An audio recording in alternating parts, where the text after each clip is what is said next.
पिलाने आज आम सामंतरिक क्षेत्र विषय जानिबा। पिलाने आज आम सामंतरिक क्षेत्र विषय पढ़िबा। देखो सामंतरिक क्षेत्र ए बी सी डी सामंतरिक क्षेत्र।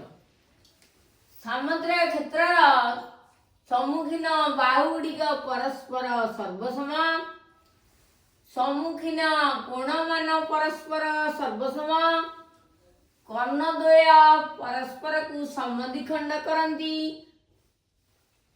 प्रत्येक कर्ण प्रति विपरीत कौणिक बिंदु अंकित लंबोदर दैर्घ्य परस्पर समान। प्रत्येक कर्ण सामंतरिक क्षेत्र को दुईटी सर्वसम त्रिभुज विभक्त करे, तेणु उत्पन्न त्रिभुज द्वयर क्षेत्रफल समान। कर्णद्वय सामंतरिक क्षेत्र को जेउ चारोटी त्रिभुज विभक्त करती सेमानकर क्षेत्रफल परस्पर समान।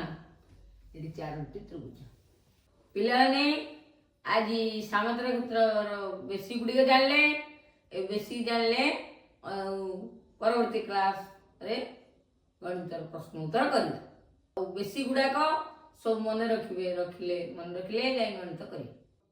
पिलाने आज परवर्ती क्लास रे आमे प्रश्न उत्तर करिवा।